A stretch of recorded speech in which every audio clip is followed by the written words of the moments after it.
Раил Равилович, сегодня у нас 4-я программа 1/8 финала. У вас уже есть представление о том, какие участники в этом сезоне. Что вы об этом думаете? Во-первых, география очень широкая. Представлены практически все районы нашей республики. Ну и в этом году вот у нас есть представитель, молодой человек из Ульяновской области.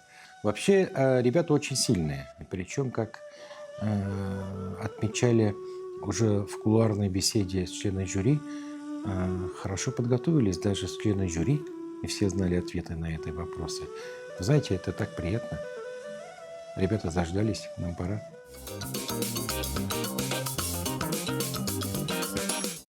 Здравствуйте, дорогие мои друзья! В эфире историко-культурный конкурс «Тархан», организованный Министерством культуры Республики Татарстан совместно с Институтом международных отношений истории и востоковедения Казанского федерального университета. Сегодня у нас 4-я игра 1/8 финала. По-моему, пора уже знакомиться с участниками. Встречайте Айгуль Имамудинов, Ютазинский район, Диана Хайдарова, Ютазинский район, Тимирхан Гильмеев, город Казань, Гузель Танкамбаева, город Азнакаево, Алина Саидгареева, город Азнакаево. Как доехали? Отлично. Хорошо. Как настроение? Отлично. Супер. Боевое. Напоминаю, что победители нашего конкурса станут студентами Казанского федерального университета, Института международных отношений истории и востоковедения. Я очень надеюсь, что у нас сегодня состоится потрясающая игра и поможет нам в этом жюри. Давайте знакомиться. Итак, Зарина Амриевна Сафина, заместитель генерального директора Национального музея Республики Татарстан. Чулпан Хамитовна Саматова, кандидат исторических наук, доцент кафедры отечественной истории и архивоведения. Ну и, по сути, наш постоянный эксперт Ленар Фергатович Абзалов, кандидат исторических наук, доцент кафедры уже истории Татарстана, того же Института международных отношений, истории и востоковедения. У меня вот большое желание, ребят, что вы произвели самые благоприятные впечатления на членов нашего жюри. Ну и начинаем, Айгуль, с тебя. У тебя есть какая-то мечта? Я хочу поступить в хороший вуз. Я вижу себя психологом, психоаналитиком. Так, Диана, а какой период тебе наиболее привлекателен по истории Татарстана? 19 век. А чем он тебе привлекателен? Тем, что развивается поэзия, появляются известные писатели, и их творчество меня очень интересует. Тимирхан Гильмеев, город Казань. Расскажи о себе. Я активно увлекаюсь историей с самого раннего возраста. Наверное, моя первая книжка по истории — это «Капитан Крузенштерн». У нас было задание еще в детском садике, чтобы мы активнее читали. И эту книгу мне дала мама. Поприветствуем тоже Тимирхана. Гузель, у тебя кто любимый персонаж? Или их несколько, может быть? У меня любимые персонажи — это поэты 19 веков. Ну и, наконец, Алина Саидгареева. Здравствуйте, мне очень нравится путешествовать, и в будущем я бы хотела посетить много новых стран и узнать о их происхождении, то, как они развивались. Это у нас Алина. Я также вам искренне желаю победы в этом туре. Но по условиям конкурса 25 участников. Следующий тур пройдут 3.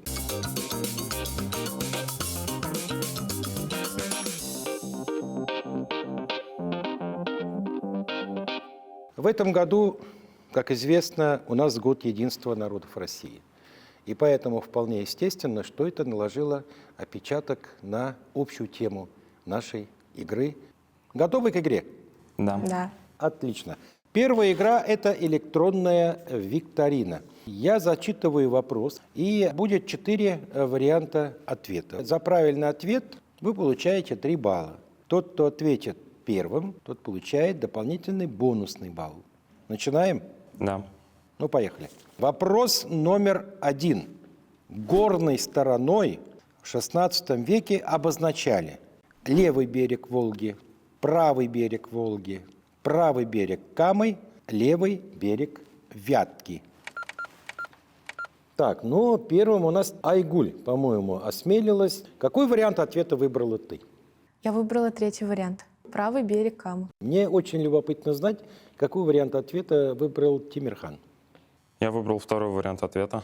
Сначала подумал, вычислял, где правый берег, где левый берег, потом вспомнил и ответил. Ну, сразу скажу, что Тимирхан прав. Вопрос носит такой несколько междисциплинарный характер. То есть здесь нужно еще обладать знаниями в области географии. Вот у большинства рек правый берег, он холмистый. Да? И не случайно правый берег Волги, он тоже горный, холмистый. Поэтому условно ее называют горной стороной. Правый берег Волги здесь имеется в виду. Таким образом, у нас правильный ответ дает Тимирхан и Гузель.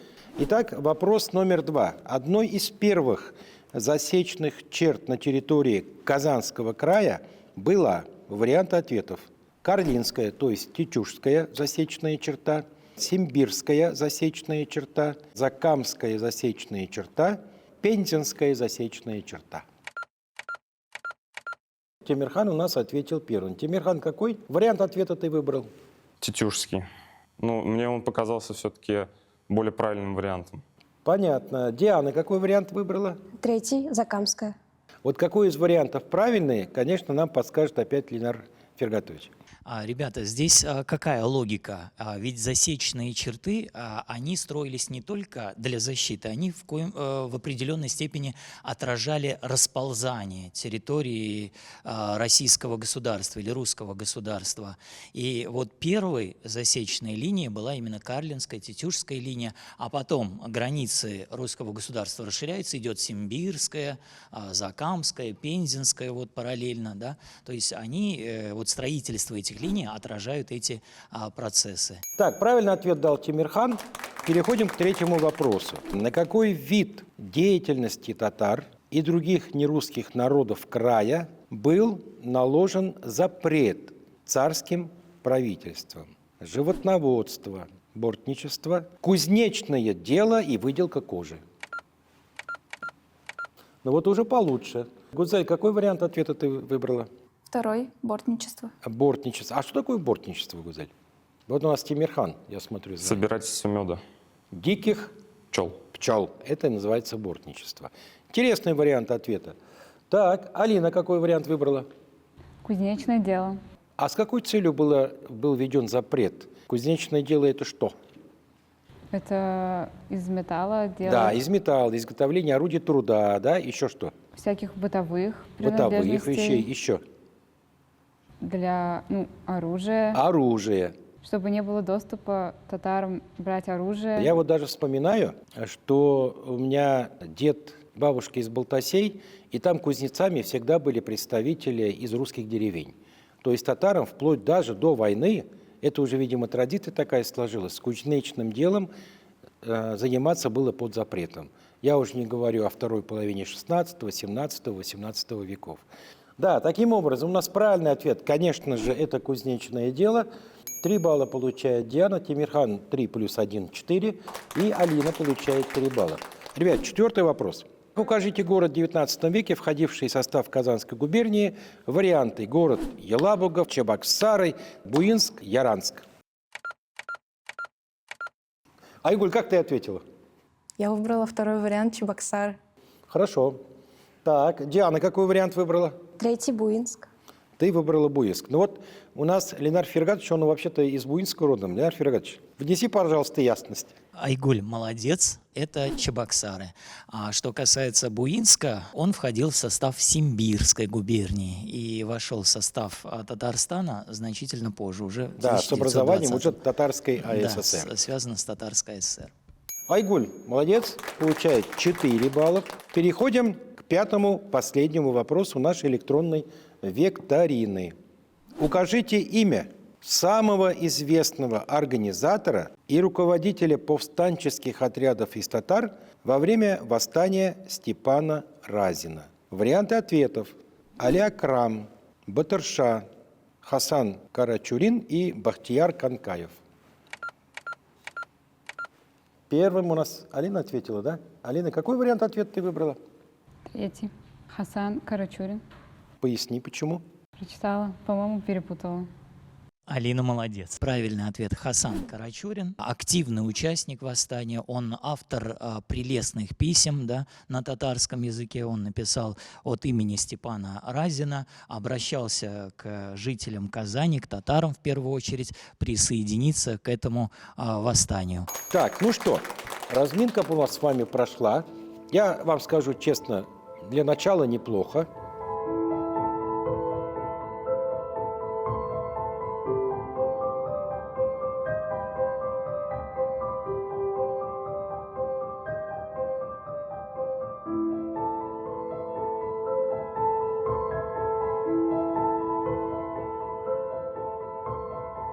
У нас появился явный лидер. Это Тимирхан. У него 12 баллов.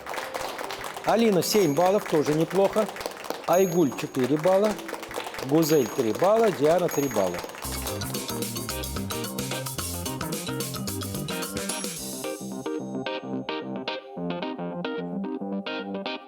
Итак, условия второго тура. 4 категории вопросов. Обратили внимание, да? Вот в каждой категории вопросы 3 уровней сложности, да? Право выбора первого вопроса первой категории у нас получает Тимирхан, который набрал максимальное количество баллов. Тимирхан, какую категорию вопроса ты выбираешь?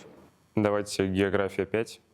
В каком городе Российской империи проводилась крупнейшая ярмарка 19-го, начала 20 веков, на которой вели активную торговлю также и татарские купцы?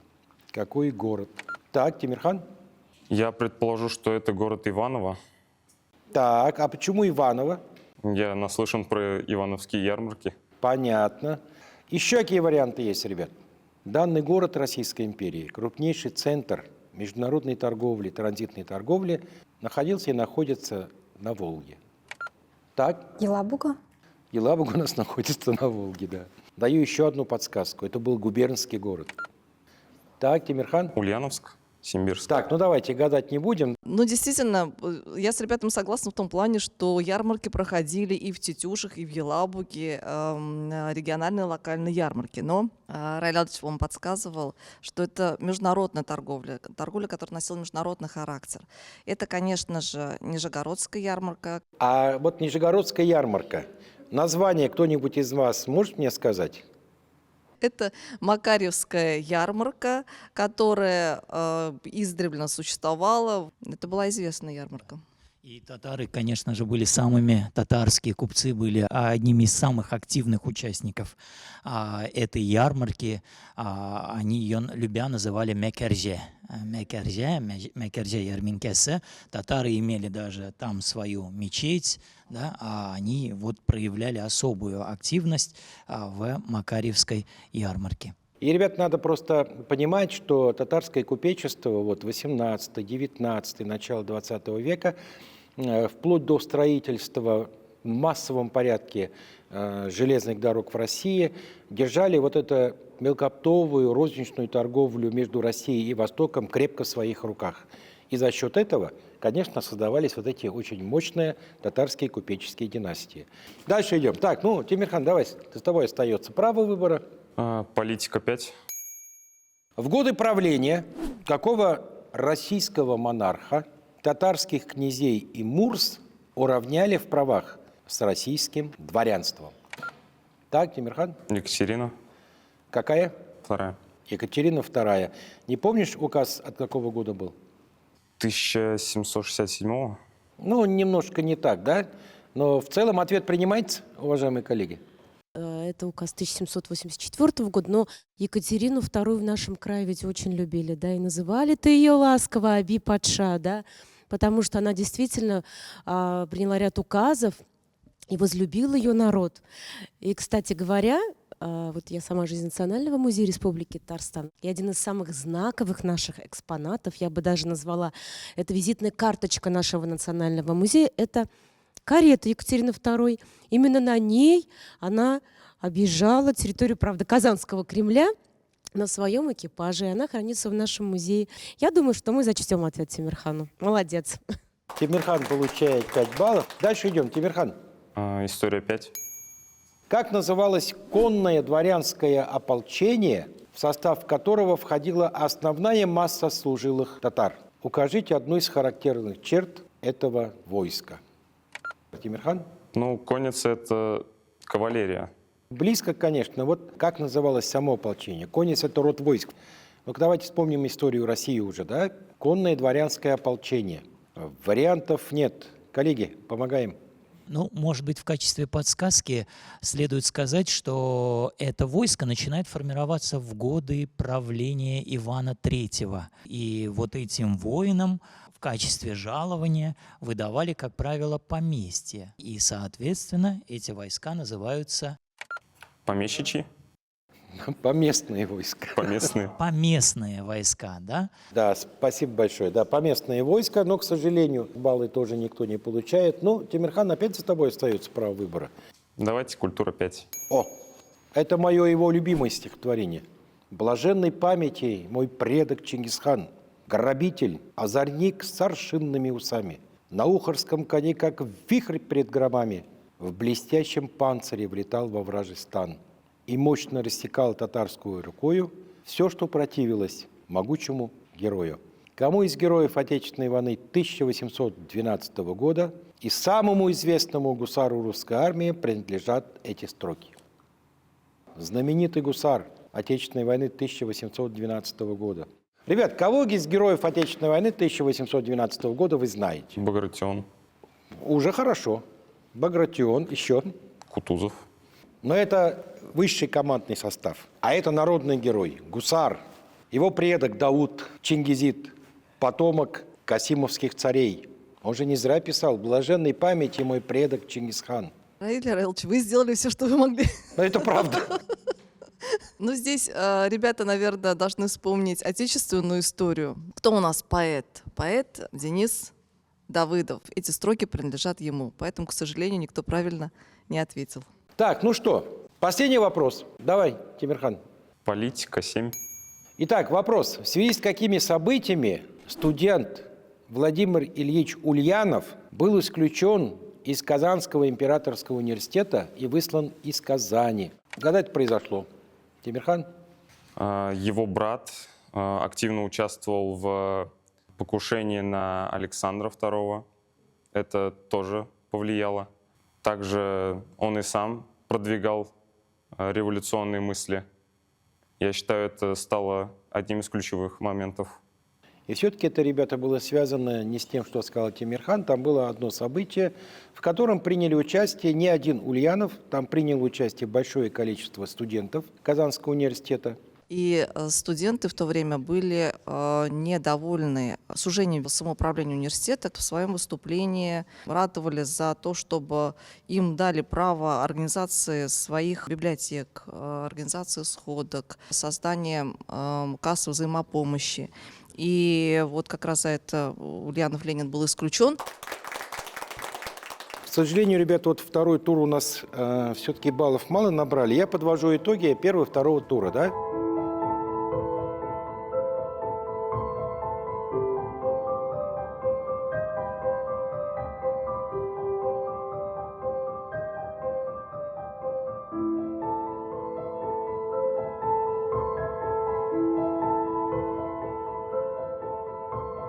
Итак, Тимирхан 17 баллов, Алина 7 баллов, Айгуль 4, Гузель 3, Диана 3.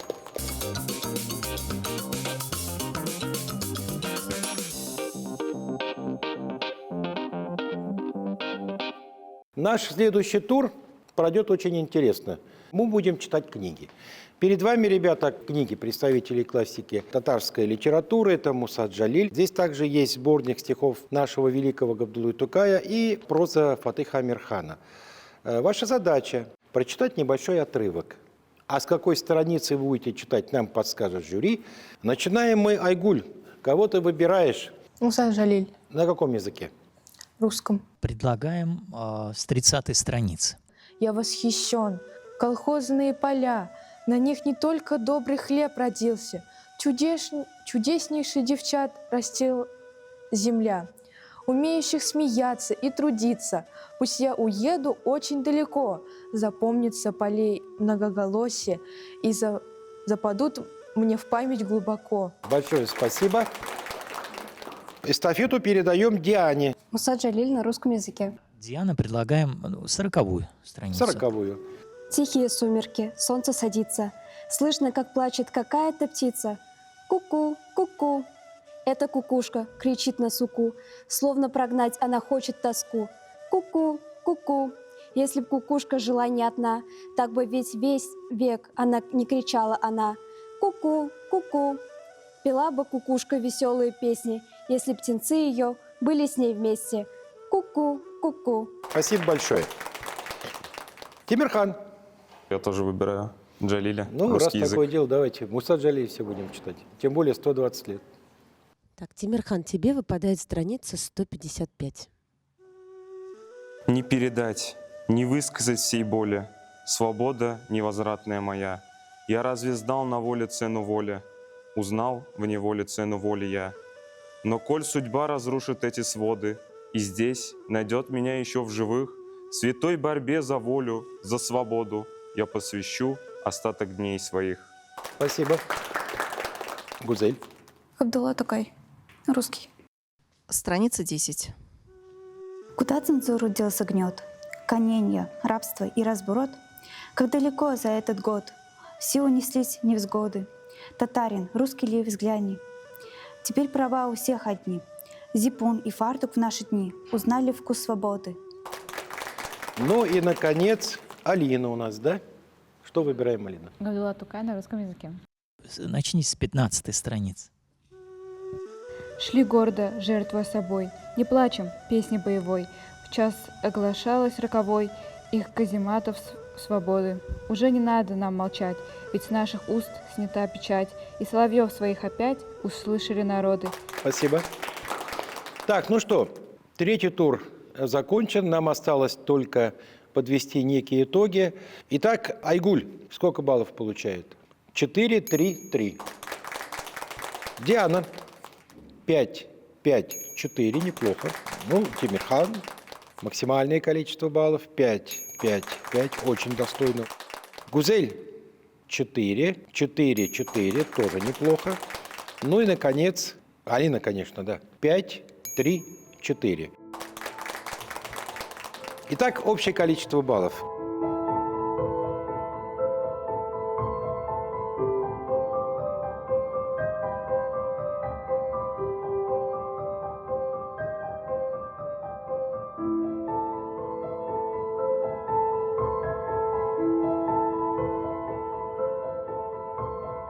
Айгуль 14 баллов, Гузель 15 баллов. К сожалению, Айгуль и Гузель, условия конкурса таковы, что вы не проходите в следующий тур. Мы вам дарим подарки, любезно предоставленные Министерством культуры. Я очень рад был с вами познакомиться. Я вас на будущий год, конечно же, жду. Подарки также получают Диана, которая набирает 17 баллов, Алина, которая набирает 19 баллов, и Тимирхан 32 балла. Я очень рад за вас. И вы, кроме подарков, получаете наш символический такой вот знак прохождения в следующий тур. Это пальца, она деревянная пальца. И мы вас поздравляем. Ну и на этом все. Это был историко-культурный конкурс «Тархан». Оставайтесь с нами, дорогие телезрители. На будущей неделе будет очень интересно. Не пропустите. До свидания.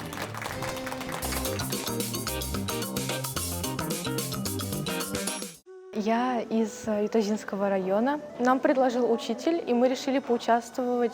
Это для меня большой опыт, то, что я попала в этот конкурс Тархан. Хочу пожелать всем удачи в дальнейшем туре.